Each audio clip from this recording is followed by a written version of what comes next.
नमस्कार। Prime times television एचडीको नियमित दैनिक प्रस्तुति प्राइम इस्युमा यहाँहरूलाई स्वागत छ। म जनकराज पण्डित। दर्शकहरू, हामीले प्राइम इस्युमा विशेषतः विभिन्न आर्थिक, सामाजिक, राजनीतिक लगायतका विभिन्न विषयवस्तुहरू उठाउँदै आइरहेका छौँ। पछिल्लो समय मुलुकको राजनीतिक अवस्था निकै तरङ्गित बनेको छ। जब 5 दलीय गठबन्धनले सरकार बनाए पनि सरकार विस्तार हुन नसक्दा 5 दलीय गठबन्धनमाथि नै संशय पैदा भइरहेको छ एकातिर। अर्कोतिर जसरी प्रधानमन्त्री शेरबहादुर देउवाले दल विभाजन सम्बन्धी अध्यादेश फितलो रूपमा प्रस्तुत गरिसकेपछि देशका 2 दल विभाजित बनेका छन्, नेकपा एमाले त्यसैगरी जनता समाजवादी पार्टी। र विभाजित बनेका दलहरूले निर्वाचन आयोगबाट कानुनी मान्यता पाएर देशभर आफ्ना गतिविधिहरू पनि सुचारू रूपमा सञ्चालन गरिरहेको अवस्था छ। अहिले हेर्ने हो भने विशेषतः दल विभाजन सम्बन्धी अध्यादेश सरकार स्वयंलाई गाँडो भइरहेको छ, किनकि सत्तारूढ गठबन्धनभित्र रहेका दलहरू कोही यो अध्यादेश तत्काल फिर्ता लिएपछि मात्रै मन्त्री परिषद विस्तारमा सहभागी हुन्छौँ भनिरहेका छन् भने कोही यसलाई यथावत राख्नुपर्ने मतभेद कायमै रहँदा मन्त्रीमण्डल विस्तारले पूर्णता पाउन सकिरहेको छैन एकातिर। अर्कातिर जसरी निवर्तमान प्रधानमन्त्री केपी शर्मा ओलीका विरुद्ध गठबन्धन बनाएर आन्दोलन गरिसकेपछि सर्वोच्च अदालतको परमादेशबाट नयाँ सरकार बने तापनि ओली सरकारले गरेका जस्तै क्रियाकलाप र गतिविधिहरू वर्तमान सरकारले गरिरहेको छ, जसको चौतर्फी आलोचना पनि भइरहेको छ। आज हामी विशेषतः मधेस केन्द्रित दल विभाजन भइसकेपछि लोकतान्त्रिक समाजवादी पार्टी नेपाल के कसरी अघि बढ्छ, लोकतान्त्रिक समाजवादी पार्टी नेपालले जसरी सरकारमा सहभागी हुनका लागि उठाएका मधेस केन्द्रित मुद्दाहरू के हुन्छन्, सरकारसँगको सम्बन्ध कस्तो रहन्छ लगायत विविध विषयमा कुराकानी गर्नका लागि हामीसँग पूर्व कृषि तथा सहकारी मन्त्री, त्यसैगरी पहिलो संविधान सभा तथा दोस्रो संविधान सभा सदस्य, लोकतान्त्रिक समाजवादी पार्टीको कार्यकारिणी समितिका सदस्य अकबाल अहमद शाह हुनुहुन्छ। यहाँलाई स्वागत छ सर। धन्यवाद। यो मैले प्रारम्भमै भने यो जसरी जनताको अपेक्षा थियो निवर्तमान प्रधानमन्त्री केपी शर्मा ओली विरुद्ध जसरी दलहरू खनिएर लागे, बाटो प्रशस्त पनि भयो, तथापि अहिले पनि एकातिर संसद अवरुद्ध कायमै छ। संसदले कुनै बिजनेस दिन सक्ने अवस्था छैन, मन्त्रीमण्डल विस्तार हुन सकेको छैन। यहाँहरूको भूमिका के रहन्छ? अब हाम्रो जुन भूमिका छ पार्टीको, या खास गरेर हाम्रो पार्टीका अध्यक्ष श्रद्धेय माननीय महन ठाकुरजीको, उहाँको जहिले पनि नेपाल र नेपाली जनताप्रति सकारात्मकै दृष्टिकोण थियो। उहाँ चाहिने नेपालको राजनीतिक इतिहासमा म लगभग 80 वर्षको उमेरमा हुनुहुन्छ ल करिब 50 वर्षभन्दा माथि नै यो मुलुकको अथवा भनौँ राष्ट्रिय अन्तर्राष्ट्रिय राजनीतिक जगतमा उहाँ एउटा बहुत ही ख्यात प्राप्त व्यक्ति हुनुहुन्छ। उतिखेर जब केपी शर्माको सरकार जब बन्यो, जनताले उहाँलाई म्यान्डेट दियो, उतिखेरै हाम्रो चाहिँ एजेन्डा नेपाली जनताको लागि थियो। खाली खास गरेर एउटा समुदाय, एउटा वर्ग, एउटा जात, एउटा तबका, एउटा समूहको थिएन, नेपाली जनताको थियो, नेपालको नागरिकको थियो। र उहाँले जुन संविधान छ, हालांकि अस्ति चाहिँ 3 गते नेपालको आधा भागमा त्यसलाई संविधानलाई कालो दिवसका रूपमा बनायो, आधा भूभागमा त्यसलाई दीपावली गरेर मनायो। तो संविधानमा चाहिने उहाँले के भन्नुभयो कि यो संविधान कसको लागि हो? यो संविधान बनेको नेपाल मुलुकको लागि हो। मुलुक भन्नाले नेपालमा बसोबास गर्ने नेपाली नागरिकको लागि हो। अग्रवाल सर, यहाँले यसो भनिरहँदा मैले जोड्न चाहेँ, यहाँ पहिलो संविधान सभा त्यसै गरी दोस्रो संविधान सभामा आफै हुनुहुन्थ्यो। यतिसम्म कि यहाँ त त्यो जुन भन्न विधायन समिति जो मस्यौदा समिति हुन्थ्यो, त्यो मस्यौदा समितिमा बसिसकेको मान्छे यहाँले त्यो बेला विरोध गर्नु पर्दैन भने अहिले आएर विरोध गर्नुको के अर्थ राख्छ? यो त तपाईँले म धन्यवाद दिन्छु। तपाईँले विषयवस्तुसँग र व्यक्ति जुन हुन्छ नि, विषयवस्तु व्यक्तिसँग जोडेर भन्नुभयो। म 2 पटक संविधान सभाको सदस्य थिएँ। यहाँ न्यायिक समितिमा पनि हुनुहुन्थ्यो। म बताउँछु, संविधान सभाको पहिलो संविधान सभाको न्यायिक समिति जुन स्थानीय तहदेखि सङ्घीय सर्वोच्च अदालतको चाहिने जुन लेयर थियो त्यसलाई हामीले बनाएका थियौँ। न्यायिक समितिले न्याय संहितासँग जोडिएको सङ्घात्मक जुडिसियरीको पुरै काम हामीले गरेको थियौँ वास्तवमा न्यायिक समितिमा। दोस्रोमा म ड्राफ्टिङ कमिटीमा थिएँ र विधायन समितिमा थिएँ। जुन नेपालको 180 वर्षको मुल्क ऐनलाई रिप्लेस गरेर 6 वटा विधेयक पनि विधायन समितिमा थियो। दोस्रो, म 2टा समितिमा थिएँ। दोस्रो संविधान सभा, एउटा विधायन समितिमा, अर्को चाहिँ ड्राफ्टिङ मेट कमिटीमा जुन कृष्ण सिटौला हुनुहुन्थ्यो। पहिला संविधान सभाबाट तपाईँले जुन प्रश्न गर्नुभयो बडा मार्केबल प्रश्न भयो, विषयसँग सम्बन्धित। हुन त म कानुन व्यवसाय पनि हो, धेरै म सिनियर वकिल हुँ। पहिला संविधान सभाबाट 80% संविधान बनिसके थियो। खाली चाहिने एउटा शासकीय स्वरूपको विवाद थियो र मुलुकको जुन स्टेट स्ट्रक्चरिङ जुन थियो, राज्य पुनर्संरचनाको जुन सङ्ख्या थियो त्यसको विवाद थियो। 10-11 एउटामा विवाद थियो र शासकीय स्वरूप कसरी हुन्छ भन्नेको देशमा मुलुकमा राष्ट्रिय प्रणाली अनुसार हुन्छ। जस्तै प्रेसिडेन्टियल पार्लियामेन्ट्री सिस्टम हुन्छ जुन कि प्रेसिडेन्ट नै हेड अफ द स्टेट हुन्छ र सारा चाहिँ उसैमा अधिकार निहित हुन्छ। दोस्रो चाहिँ अग्रवाल सर, यो पृष्ठभूमि भन्दा पनि मैले जान्न खोजेको के भनेपछि यहाँ आफै त्यो समितिमा हुनुहुन्थ्यो, यहाँहरूले नै तयार पारे हो त्यो ड्राफ्ट, अहिले आएर त्यसको विरोध गर्नु उचित हुन्छ भन्ने मात्रै मेरो आशय। मतलब कुन ड्राफ्ट? यानी जुन संविधानको संवैधानिक समिति जुन थियो, खास गरेर जसको कृष्ण प्रसाद सटोला हुनुहुन्थ्यो, जसलाई ड्राफ्ट कमिटी भन्छन्। म बताइदिउँ कि यो हाम्रो जुन खास गरेर बहुमत प्राप्त पार्टीहरू थिए त्यो चाहिने जनतासँग धेरै बेइमानी गरे। कारण का हो कि पहिला संविधान सभाबाट जुन 80% तयार थियो त्यसलाई ओन गर्यो। संविधान सभाको पहिले बैठकबाट चाहिने स्वामित्व ग्रहण गरियो 80%। यो यसमा त कुनै दुविधा छैन। त्यसपछि त्यही बेला यहाँले अन्तरिम संविधान पनि त जारी गर्नुभएको थियो। म बताउँछु तपाईँलाई। अनि त्यसपछि 7 वटा संवैधानिक विषयवस्तु थियो, समितिहरू 7 वटा थिए। त्यसमा एउटामा बाबुरामजी हुनुहुन्थ्यो र एउटामा चाहिने कृष्ण सटोला थियो। पहिला जुन बाँकी जुन विवादितहरू थियो त्यो विवादितको छिनोफानो कहाँ हुन्थ्यो? उच्च स्तरीयमा हुन्थ्यो। उच्च स्तरीय भन्नाले जसको संयोजक बाबुराम हुनुहुन्थ्यो। त्यहाँबाट छलफल भएर अनि त्यसपछि चाहिने मसौदा समिति ड्राफ्टिङ कमिटीमा आउँथ्यो अनि त्यहाँ छलफल हुन्थ्यो। सबै प्रक्रिया एकदम राम्रो तरिकाले गइराखेको थियो।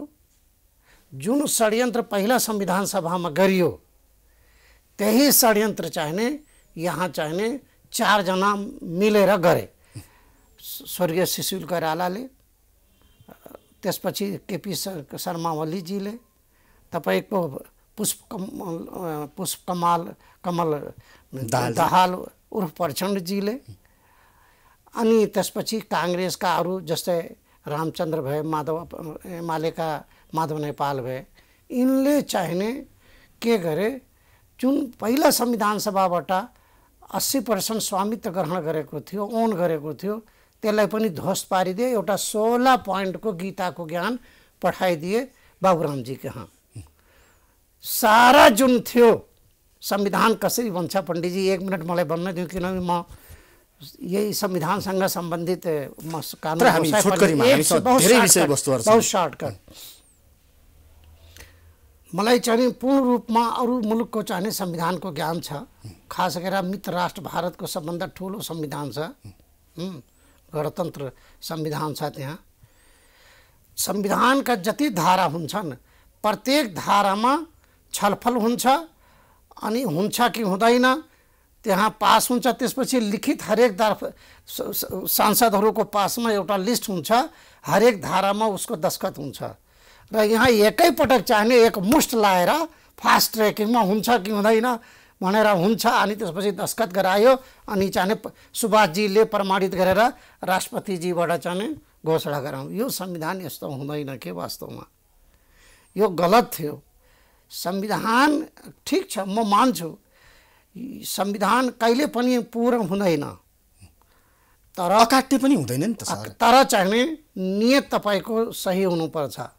तपाईको परिभाषा संविधानमा एउटा म कुरा, तपाईँ पनि खस ब्राह्मण जातको हुनुहुन्छ, म तपाईसँग यो नेपाल के खस जातको हो कि सबै नेपालमा बसोबास गर्ने? यो त सबैको साझा फुलबारी हो। अनि परिभाषामा के छ, म यहीँबाट सन्देश दिन्छु कि संविधानको जुन राष्ट्रियको परिभाषा छ त्यसमा के लेख्या छ, ब्राह्मण, क्षेत्री, गिरी, पुरी 10 वटा जातका 10 नामी, यानी 10 वटा जातको राष्ट्रियको परिभाषा गरेको छ। यो बताउनुहोस् तपाईँ चाहिने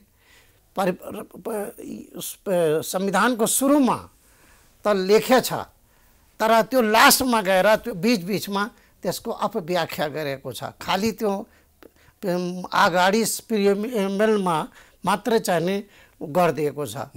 त यो चाहिने ल्याएर तपाईले यहाँको आशय थुपर्ने काम एकनिष्ठ गर्नुभयो। यस्तो संविधान बन्दैन। सुन्नु, संविधानमा के छ भने जति नेपालमा बसोबास गर्ने नेपाली हुन्, यो देशका नागरिकको सबैलाई अपनत्व फिल हुनु पर्यो त्यो संविधान। त्यही कुरा त्यही भन्दैछु। संविधानमा 4 वटा मुख हुन्छन्, 4 वटा पोइन्ट। एउटा संविधानमा व्यक्तिको पहिचान सुनिश्चित हुनुपर्छ, त्यसपछि उसको पहुँच उपस्थिति हुनुपर्छ, त्यसपछि त्यसको अधिकार हुनुपर्छ। 4 वटा अधिकार पाएपछि त्यसको नेतृत्व हुन्छ।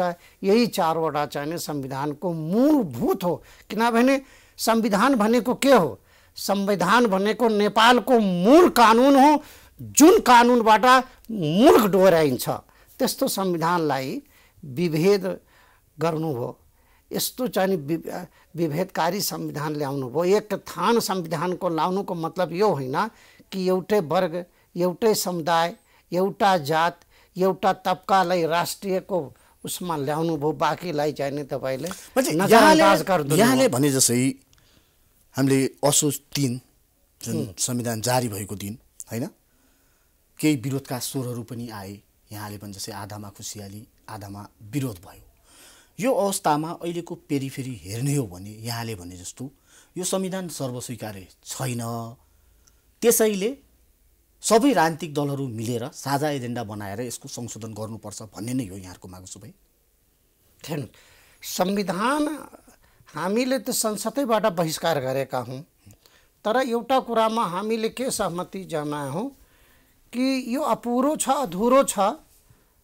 संसारको कुनै पनि मुलुकमा एक मतलब संविधान आउँदाखेरि अकाट्य हुँदैन, तपाईले भने जस्तो पर्फेक्ट हुँदैन, तर चाहिने नियत त ठिक हुनु पर्यो नि। त्यो संविधान ल्याउँदाखेरि त्यहाँ पनि एउटा चाहिने मतलब वातावरण बनाउनु पर्थ्यो नि। सहमतिको वातावरण बनाइएन। अन्तरिम संविधानलाई पनि नजरअन्दाज गरिदियो। अन्तरिम संविधान जनताको जुन त्याग बलिदानको उपलब्धि थियो नि, त्यसमा अन्तरिम संविधान लेखेछ नि, सरकार कसरी सञ्चालन गर्ने, सहमति, सहकार र सम्झौताबाट यो चाहिने अन्तरिम संविधान भनेको त्यसैअनुसार जाने हो के सहमति, सहकार र सम्झौताबाट। संविधान बनाउँदाखेरि सबै दललाई राखेर सहमति पनि त गराउन सकिन्थ्यो नि। तर मेन के थियो कि यहाँ धेरै साथीहरूले के भन्छन्, 2007 को संविधान, 2008 को संविधान, 2015 को संविधान, 2019 को संविधान, 2047 साल को संविधान, नेपाल अधिराजको संविधान 2047, त्यसपछि 2000 त्यो अघिका अन्तरिम संविधान भन्दा यो गए गुज्रेको संविधान छ। यही संविधानलाई जोगाउनलाई केपी शर्माले, हेर्नु न, केपी शर्माले त्यस संविधानलाई कुन रूपमा लिएर गइराखेको थियो, बाँकी दलले यो संविधानलाई जसरी पनि जोगाउनु पर्छ। यो संविधानले कस्तो अप्ठ्यारोमा मान्छे पार्यो, प्रधानमन्त्रीको विशेषाधिकार छैन। यहाँहरू पनि त जस्तै यहाँ त मन्त्री भइसक्यो, प्रधानमन्त्रीको कुनै विशेषाधिकारै छैन। खालि उसले एक तरफ उसले मन्त्री परिषदबाट निर्णय गरेर राष्ट्रपति कहाँ पठाउँछ, राष्ट्रपतिले त्यसलाई चाहिँ लागू गरिदिन्छ, अनि त्यसपछि अदालतले खारिज गरिदिन्छ। अब बताउनु पछिल्लो समय लाइनहरू भन्छु, यो मैले बनाएको संविधान हो। जति मधेसीहरू थिए, सुन्नुहोस्, मधेसीहरूको दलमा सबभन्दा ठुलो एकैवटाको अन्तर थियो, 15वटा विजय गच्छदारको थियो, 14वटा चाहिँ उपेन्द्रको थियो, अरे अर्को हाम्रो थियो। त्यसपछि सबै दलले बहिष्कार गरेर गएको हो कि होइन? आज तमासा देख्यौ नि कि यो संविधान, यहाँहरू बिचमै विवाद छ नि त अहिले। यहाँहरू यसको विपक्षमा हुनुहुन्छ र अर्को सरकारमा बसेर यही संविधानको विरोध गर्न कति नैतिकताले दिन्छ मलाई? हामी सरकारमा, सुन्नुहोस्, यहाँहरू हुनुहुन्न, म मधेस केन्द्रित दलको कुरा गर्दैछु।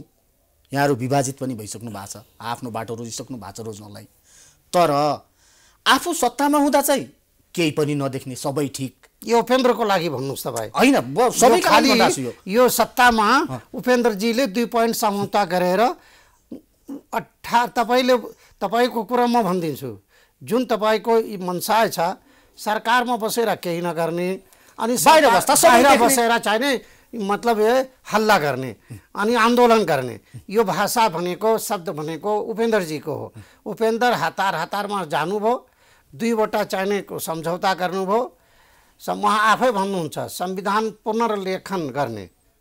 संविधान कहिले पनि पुनर्लेखन हुँदैन। एउटा कुरामा संविधान आएपछि कि त संविधानै टोटलै जनताले खारिज गरिदिनुपर्छ र कि त संविधान चाहिने रिभ्यू हुन्छ, संशोधन, त्यसको रिभ्यू गरिन्छ, लेख्ने काम गर्दिन्न। त्यसमा भएका त्रुटिहरूलाई चाहिँ संशोधन गरिन्छ, अनुसूची मार्फत सच्याउन मिल्यो, त्यसलाई सच्याइन्छ। किनभने संविधान हो जनताको चाहना अनुसार, जनताको माग अनुसार, मुलुकको स्थिति परिस्थितिलाई मध्यनजर गरेर समय परिस्थिति अनुसार चाहिने संविधान संशोधन गरिन्छ। यी संविधानका विषयवस्तु पहिले म जवाब दिउँ, सरकारमा उहाँ बसेर चाहिने 18 महिना 19 महिना एउटा जुन शहीदको जुन शहादत प्राप्त गरेका एउटा कुनै व्यक्तिलाई सरकारमा केत्रो मन्त्रालय थियो, ठुलो मन्त्रालय, स्वास्थ्य मन्त्रालय, जसमा 2-2वटा सचिवहरू छन्। उहाँले कुन शहीदको परिवारलाई एउटा जागिर लगाइदिनु भयो, या कुन शहीदको नाममा एउटा चाहिने स्वास्थ्य, त्यो जहाँ ऊ बलिदानी दिएछ त्यहाँ उसको नाममा एउटा स्वास्थ्य चौकी राखिदिनु भयो, या कुनै स्कुल राखिदिनु भयो, या त्यसको परिवारको लागि भरण पोषणको लागि कुनै व्यवस्था मिलाइदिनु भयो। उहाँ सिर्फ आफ्नो स्वार्थ मात्र हेर्नुहुन्छ, उहाँ हो। र उहाँको विकल्पमा मोहन ठाकुरजी हुनुहुन्छ। मोहन ठाकुरजीले केपीको कुनै लिखित सम्झौता गर्नु भएन। उहाँलाई के भन्नुभयो कि म कुनै प्रकारको सम्झौता गर्दिनँ, मैले धेरै पटक सम्झौता गरिसकेको छु। हाम्रो जुन माग छ, जुन खाली मधेसीसँग सम्बन्धित छैन, नेपालमा जनजाति, आदिवासी, दलित, उत्पीडित वर्ग, विपन्न वर्ग, समाजका बहिष्करणमा पारिएका समुदायहरूलाई उहाँले बोल्नुभयो कि उहाँको अधिकार सुनिश्चित गरिदिनुहोस्, हाम्रो सम्झौता जुन भएछ त्यसलाई पुरा गरिदिनुहोस्, म तपाईँको साथ दिन्छु। यसैमा मैले जोडेँ र कसैको विरोध पनि गरे होइन। उता 5 दल जुन थियो उसको हाम्रो विरोध पनि थिएन, केपीको लिखित उहाँको समर्थन पनि गरेन। हामीले कहिले पनि चाहिने लिखित सम्झौता गरेन। मोहनजीले हाम्रा चाहिने शान्तिपूर्वक आन्दोलनमा बस्दाखेरि जेलमा बस्ने र 70,000 मारेर आएर कत्ल गरेर नेपालको संरचना ध्वस्त पारेर अनि उहाँ चाहिने प्रधानमन्त्रीको कुर्सीमा बस्ने, हामीलाई शान्तिपूर्वक हाम्रो अधिकार दियो भनेर ताकी टाउकामा गोली हान्ने, झुठो मुद्दा लगाएर चाहिँ जेलमा राख्ने, त्यही हो है आन्दोलन। एकपाल सर, मैले यसैमा जोड्न चाहेँ, हामीले अहिलेसम्म संविधानका विषयवस्तु जोड्यौँ, अब केही वर्तमान अवस्था र यहाँहरूको उपस्थितिका कुरा गर्दैछु म। यहाँहरू अहिले पनि वेट एन्ड सीमै हुनुहुन्छ। यहाँहरूका सम्झौता यदि सरकारले कार्यान्वयन गर्छ भने अहिले पनि यहाँहरू सरकारमा जान तयार हो? उसो भए स्पष्ट बताउनुहोस्। आज हामी शेरबहादुरजी, प्रधानमन्त्री शेरबहादुरजीलाई समर्थन गरे हौँ। उहाँले मलाई समर्थन दिनुस्, हामीले उहाँलाई समर्थन दिएर कुनै शर्त राखेन। पछि उहाँले तपाईहरू सरकारमा आउनुहोस् भन्नुभयो। हामीले भने हाम्रो जुन माग छ, जुन केपीजीले गर्नुभयो, 229 केसहरू छन्, जुन राजनीतिक मुद्दा छ, त्यसमा 149 वटा गरेछ। बाँकी त्यसलाई कार्यान्वयन गरिदिनुहोस्। बाँकी जुन नेपाली जनताले, जुन आमा बाउ नागरिक छन्, छोरा नागरिक छैन, यो देशमा कस्तो संविधान छ सुन्नुहोस् तपाईहरू। आमा बाबु नागरिक हुने, बच्चा जसबाट बच्चा जन्मेछ उसले नागरिकता नपाउने, आमा बाबुले नागरिकता लिएर बस्ने, त्यो हाम्रो काम गरिदिनुहोस्। हामी तपाईँको साथमा आउन तयार छौँ। तपाईँको सपोर्ट गरे, हामीले पहिलेदेखि तपाईँले सपोर्ट गरिदिया हो, तपाईँले बहुमत दिया हो, संसदमा तपाईँले विश्वासको मत लिँदाखेरि हामीले भोट दिया हौँ। हाम्रो काम गर्नुहोस्, हामी तपाईँकै साथमा छौँ। सरकार बाहिर बसौँ या सरकारभित्र बसौँ, तर हामीहरू तपाईँको साथमा छौँ। आदरणीय महन्तजीको एउटा भनाइ के छ कि हाम्रा जुन जायज माग छ, एकजनाको माग भनेको सरकारमा जाने, अनि सरकारबाट बाहिरेपछि आन्दोलन गर्ने, क्रान्तिको नारा दिने, जनतालाई भड्काउने, जनतालाई गुमराह गर्ने। एक तरफ चाहिने मलाई सरकार भन्दा राम्रो, मन्त्री दिनुभन्दा राम्रो। तपाईँले स्पष्ट बताइदिनुहोस् न, यहाँ सरकारमा जानुहुन्छ कि जानुहुन्न? यहाँको पार्टी हामी किन नजाने, तर हाम्रो चाहिने हाम्रो सरकारमा जानु। हेर्नुहोस्, सरकार सम्बोधन भयो भने सरकारमा जानु। राजनीतिक व्यक्ति सुन्नुहोस्, राजनीतिक पार्टी भनेको के हो? What is the politics? राजनीति भनेको कुनै मन्दिरमा घण्टा बजाउने र मस्जिदमा अजान दिने होइन। राजनीतिक व्यक्तिले राजनीति जुन गर्छ त्यसले चाहिँ सत्तामा गएर मुलुकको, देशको हितमा काम गर्ने हो, सत्तामा जाने हो। किनभने जुन राजनीतिक व्यक्ति संसद चुनेर आउँछ, एउटा सरकार हुन्छ, त्यो सरकारमा गएर तर यहाँहरूलाई त हामी जान तयार छौँ। तर हाम्रो चाहिने यहाँको त कुनै सुनु होइन, यहाँलाई त कि गनै छैन नि। पाँच दलीय गठबन्धनको बैठक बस्छ, यहाँहरूको सहभागिता हामी चाहिने सुन्नुहोस्, यहाँसँगको छलफल खोइ सरकारमा जान्छु भनेर मात्रै हो त। हामी सुन्नुहोस्, 5 दलीय गठबन्धन यो खाली नामको गठबन्धन हो, यो कहिले पुरा हुँदैन। सुन्नुहोस्, तपाईँको यो 5 दलीय गठबन्धन भनेको एउटा चाहिने कुनै एउटा पर्मानेन्ट सल्युसनको लागि बनेको होइन। एउटा घर थियो, त्यसमा भाइहरू थियो, भाइहरूले अंश नपाएर विवाद भएर छुटिएका हुन्। त्यो रिस पोख्नलाई यो गठबन्धन बने हो वास्तवमा। गठबन्धनको काम तिनीहरूको हेर्नुहोस् तपाईँ जनकजी, यो कस्तो विडम्बना हो।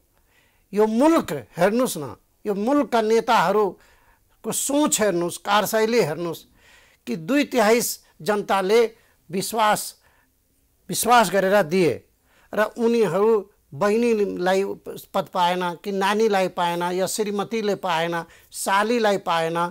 हेर्नु न, तपाईँको राजदूतहरू सब साली सालाहरू सब गए छन् नि।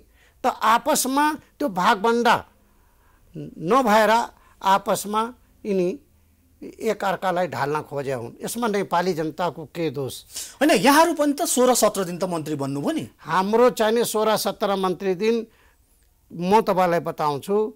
जब संसद भङ्ग भयो, जब चुनावको सरकारको घोषणा भयो वैशाख 26 गते र 2 चरणको चुनावको घोषणा भयो, तो चुनावी सरकारमा हामी गएका थिए। किनभने कि मुलुकको जुन अवस्था थियो त्यो अवस्था हिसाबले संसदको औचित्य समाप्त भइसके थियो। अब एउटा मात्र विकल्प थियो चुनाव, अहिले पनि म भन्छु यो सरकारको कुनै औचित्य छैन। अब मुलुकमा नयाँ चुनाव अर्ली इलेक्सनमा जानै पर्छ, नगए कुनै विकल्प छैन। अब कुनै अब पार्लियामेन्टको औचित्य समाप्त भइसक्यो। नेताहरूले जनताको विश्वास गुमाइसकेका छन्। ताजा जनादेशमा जानु भएको अब चाहिने ताजा जनादेशमा गएर नयाँ एउटा ताजा जनादेश लिएर सरकार जसले जनतालाई बहुमत दिन्छ उसले सरकार बनाउँछ। 2 महिना भइसकेपछि सरकार अपूर्ण छ, सरकार पूर्णता पाउन सके छैन। त्यसर्थ म तपाईँकै विषय प्रश्न भन्छु कि यो 5 जुन दलीय छ नि, म त नबसेको पनि राम्रो छ, किन यो 5 दलीय सरकार जुन छन् कमिटी, यो कुनै सोच कुनै विशेष मुलुकको हितको लागि बनेको होइन, आफ्ना व्यक्तिगत स्वार्थका लागि बनेका हुन्। त्यो पुरा भइरहेको छैन। र अब म तपाईँ मार्फत शेरबहादुरजीलाई अनुरोध गर्छु कि सँगसँगै बन्द गरेर अब ताजा जनादेशमा जानुपर्छ, समय खेर फाल्नु छैन। यहाँले त फेरि अन्तिममा छोटकरीमा केपी ओलीकै भाषा बोल्नुभयो नि। केपीको भाषा मैले बोले होइन, किनकि उहाँले कामै छैन भनेर 2 पटक संसद विघटन गर्नुभएको होइन। सुन्नुहोस्, हेर्नुहोस्, एउटा कुरा के छ भन्दाखेरि जुन मुलुकको हेड अफ द गभर्मेन्ट जुन सरकार प्रमुख हुन्छ नि, त्यो मुलुकको अवस्था हेरेर उनले निर्णय गर्ने हो। त्यहाँ चाहिँ त्यसका सल्लाहकार पनि हुन्छन्, मन्त्री परिषदका सल्लाहकार पनि हुन्छन्, अटर्नी जनरल पनि हुन्छन्, कानुनविदहरू हुन्छन्, उहाँको राजनीतिक सल्लाहकार सबै हुन्छन्। त्यो अवस्था अनुसार उहाँले जानुभयो। त्यस हिसाबले मतलब यो सर्वोच्च अदालतले शेरबहादुरलाई परमादेशबाट प्रधानमन्त्री बनाएको हो। वास्तवमा उहाँ संसदबाट या संसदले चुनेर गएको प्रधानमन्त्री बनाएको होइन, सर्वोच्चको परमादेशबाट राष्ट्रपतिले नियुक्त गरिदियो हो। त्यसर्थ अब चाहिने जुन केपीजीले गर्नुभयो त्यो मैले एक हिसाबले संसद भङ्ग गरेर, किनभने संसद चल्ने अवस्था नै थिएन। संसदको अब चित्तै समाप्त भइसकेको थियो। पार्लियामेन्ट्रीहरूको जुन काम थियो नि, जुन राइट्स और ड्युटी ओब्लिगेसन थियो, त्यसको औचित्य समाप्त भइसकेको थियो। अब चाहिने शेरबहादुरले अब यो समय बर्बाद गर्नु हुँदैन। उहाँ एमसीसी को प्रधानमन्त्री हुनुहुन्छ कि जाने एमसीसी पास गराउनलाई आउनु भएको हो कि। त्यसर्थ अब संसद भङ्ग गरेर नयाँ ताजा जनादेशमा जाने पर्छ। अब यसको अरू कुनै विकल्प छैन। हवस् सर, यहाँको अमूल्य समय र विचारका लागि यहाँलाई धेरै धेरै धन्यवाद। ल, तपाईँलाई बहुत बहुत धन्यवाद छ। दर्शकहरू, उहाँ हुनुहुन्थ्यो लोकतान्त्रिक समाजवादी पार्टी नेपालका कार्यकारिणी सदस्य अकबाल अहमद शाह। उहाँसँगको कुराकानी अहिले यति नै। हामी निरन्तर रूपमा यहाँहरूमाझ प्राइम टाइम्स टेलिभिजन मार्फत उपस्थित हुनेछौँ। हेर्दै गर्नुहोला प्राइम टाइम्स टेलिभिजन। अहिले पनि बिदा दिनुहोस्। नमस्कार।